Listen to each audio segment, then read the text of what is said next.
Hey learners, welcome to my channel. இன்னைக்கு நம்ம என்ன டாபிக் பார்க்க போறோம்னா ஆர்டிஃபிஷியல் இன்டெலிஜென்ஸ். ஆர்டிஃபிஷியல் இன்டெலிஜென்ஸ்னா என்னென்ன டைப் ஆஃப் ஆர்டிஃபிஷியல் இன்டெலிஜென்ஸ் இருக்கு அண்ட் ஆர்டிஃபிஷியல் இன்டெலிஜென்ஸோட கோர் சப்ஜெக்டோட பேசிக்ஸை இன்னைக்கு நம்ம இந்த வீடியோவில் பார்க்க போகிறோம். வாங்க இப்போ நம்ம வீடியோக்குள்ளே போகலாம். ஸோ ஆர்டிஃபிஷியல் இன்டெலிஜென்ஸ்னா என்ன? ஆர்டிஃபிஷியல் இன்டெலிஜென்ஸ் அப்படின்றது நம்ம ஒரு மிஷினை ஹியூமன் இன்டெலிஜென்ஸ் மூலயமா சிமுலேஷன் பண்ணுற ப்ராசஸ் தான் ஆர்டிஃபிஷியல் இன்டெலிஜென்ஸ் சொல்கிறோம். ஸோ இந்த ஏஐ ஹியூமன் மாதிரி திங்க் பண்ணவும் ஆக்ட் பண்ணவும் முடியும். ஸோ இது என்னென்ன டாஸ்கெல்லாம் பெர்ஃபார்ம் பண்ணுதுன்னா காம்ப்ளெக்ஸான problem solving, decision making, prediction, classification, language translation and speech recognition, visual perception. So இந்த மாதிரியான டாஸ்கெல்லாம் பண்ணக்கூடிய ஒரு மெஷினை தான் நம்ம ஏஐ அப்படின்னு. என்னென்ன டைப் ஆஃப் ஆர்டிஃபிஷியல் இன்டெலிஜென்ஸ் இருக்குன்றதை இப்போ நம்ம பார்ப்போம். ஸோ ஆர்டிஃபிஷியல் இன்டெலிஜென்ஸை நம்ம 2 டைப் ஆஃப் கிளாசிஃபிகேஷன் பண்ணியிருக்கோம். ஒன்று பேஸ்ட் ஆன் கேப்பபிலிட்டிஸ், அனதர் ஒன்று based on functionalities. So based on கேப்பபிலிட்டிஸை பொறுத்து நம்ம 3 டைப் ஆஃப் கிளாஸிஃபை பண்ணுறோம். First one narrow AI, second one general AI, third one super intelligent AI. And based on ஃபங்க்ஷனாலிட்டிஸை பொறுத்தும் நம்ம 3 டைப்ஸ் ஆஃப் கிளாஸிஃபை பண்ணுறோம்.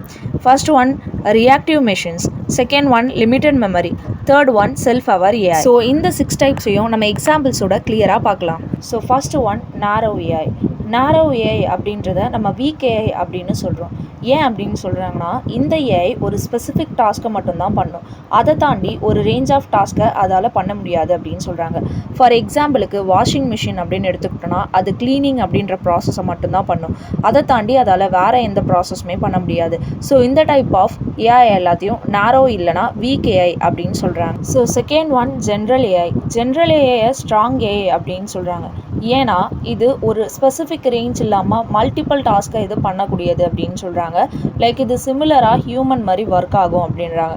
For எக்ஸாம்பிளுக்கு தெர்மோஸ்டேட் அப்படின்றது என்ன பண்ணுறாங்கன்னா ஒரு ஹோமோட டெம்பரேச்சரை மேனேஜ் பண்ணுறதுக்கு யூஸ் பண்ணுறாங்க. லைக் கிளைமேட் இப்போ ரொம்ப ஹாட்டாக இருந்துச்சு அப்படின்னா வீட்டோட டெம்பரேச்சரை கூலிங்காக வச்சுக்கும். இப்போ கிளைமேட் ரொம்ப கோல்டாக இருக்குது அப்படின்னா வீட்டோட டெம்பரேச்சரை வார்மாக வச்சுக்கும். ஸோ இதுதான் ஜென்ரல் ஏஐக்கான ஒரு example. Third one super intelligent AI அப்படின்றது என்னென்னா ஹியூமன்ஸை விட மல்டிபிள் டைம்ஸ் பெட்டர்ஸாக ஒர்க் ஆகும். லைக் டெசிஷன் மேக்கிங்காக இருந்தாலும், ஒரு க்ரியேட்டிவான திங்கிங்காக இருந்தாலும், எமோஷ்னல் இன்டெலிஜென்ஸாக இருந்தாலும் ஹியூமன்ஸை விட பெட்டராக ஒர்க் ஆகக்கூடியது தான் சூப்பர் இன்டெலிஜென்ட் ஏஐ அப்படின்னு சொல்கிறாங்க. இது இப்போ வரைக்கும் ஒரு தியரட்டிக்கல் ரிசர்ச் ஒர்க்காக மட்டும்தான் இருக்குது. இதை தாண்டி இது ரியல் டைம் ப்ராசஸாக யாரும் இது வரைக்கும் கண்டுபிடிக்கல. ஸோ இன் ஃபியூச்சரில் we will see as a super intelligent AI. So இதுதான் third type of AI based on functionalities base பண்ணி நம்ம 3 டைப் ஆஃப் கிளாஸிஃபை பண்ணுறோம். ஃபர்ஸ்ட் ஒன் ரியாக்டிவ் ஏஐ அப்படின்றத நம்ம simplest form of artificial intelligence அப்படின்னு சொல்கிறோம். So இந்த ஏஐ ஒரு ஸ்பெசிஃபிக் இன்புட்டை ஒரு ப்ரீ ப்ரோக்ராம்டு ரூல்ஸை வச்சு ஒரு அவுட்புட்டை ப்ரெடிக்ட் பண்ணுதுன்னு சொல்கிறாங்க. ஸோ இது ஒரு சிம்பிளான டாஸ்க்கை மட்டும் எஃபிஷியண்ட்டாக பண்ணணும்னு சொல்கிறாங்க. எப்போனா அதோட என்விரான்மெண்ட் ப்ரிடிக்டபிளாக இருக்கணும். அதுக்கு அந்த என்விரான்மெண்ட் முன்னாடியே அண்டர்ஸ்டாண்ட் பண்ணிக்கக்கூடிய கெப்பாசிட்டி இருந்தால் மட்டும்தான் இந்த ரியாக்டிவ் ஏஐ ஒர்க் ஆகும். ஸோ இதை தாண்டி ஒரு காம்ப்ளெக்ஸான ப்ராப்ளத்தை இதால் ஒர்க் பண்ண முடியாது.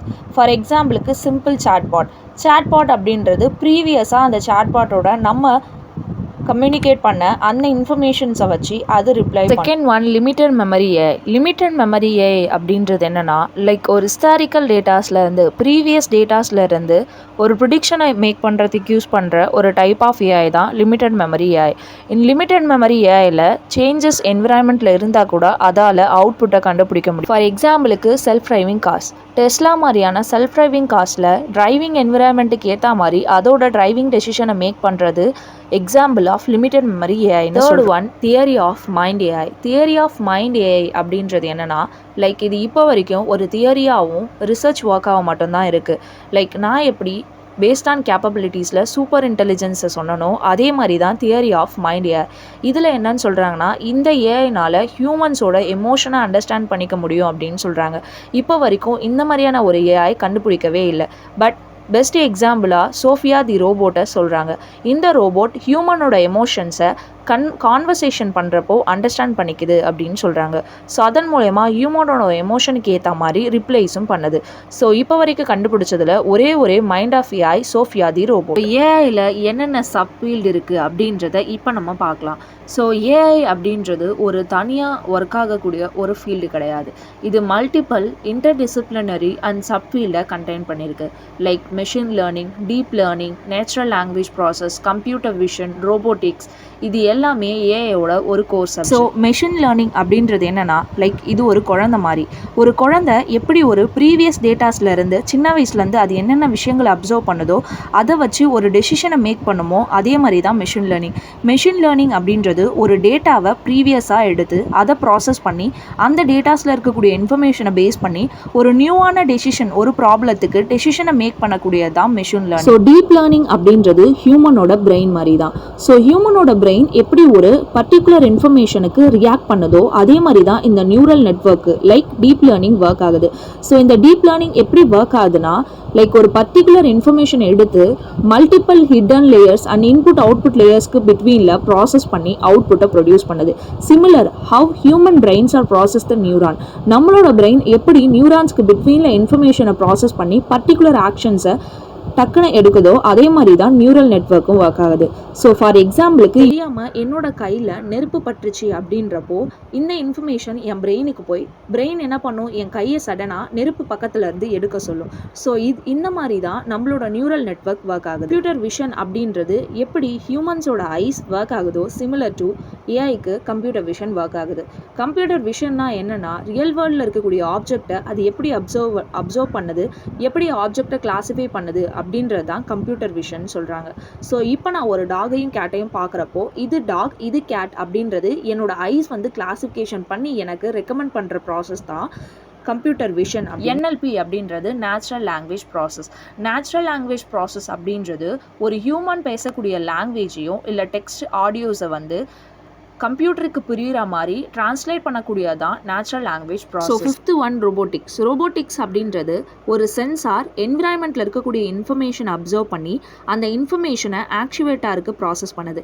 அந்த ஆக்சுவேட்டா சென்சார்லேருந்து கலெக்ட் பண்ண இன்ஃபர்மேஷன்ஸை ஒரு அவுட்புட் ஆக்ஷன்ஸாக பண்ணுற விஷயந்தான் ரோபோட்டிக்ஸ் அப்படின்னு சொல்கிறாங்க. இது எல்லாமே ஏஐயோட கோர். இந்த எல்லா கோரையும் தனித்தனி வீடியோஸாக அப்கமிங் வீடியோவில் நம்ம பார்க்கலாம். ஸோ இன்றைக்கி நம்ம ஏஐனா என்னென்ன டைப் ஆஃப் ஏஐ இருக்குது, அந்த ஏஐயோட எக்ஸாம்பிள்ஸ் அண்ட் ஏஐயோட பேசிக் கோர்ஸ் என்னென்ன இருக்குது அப்படின்றத பார்த்தோம். ஸோ இதேமாரி உங்களுக்கு என்ன டாபிக் வேணுன்றதை கமெண்டில் மறக்காமல் சொல்லுங்கள். Bye guys.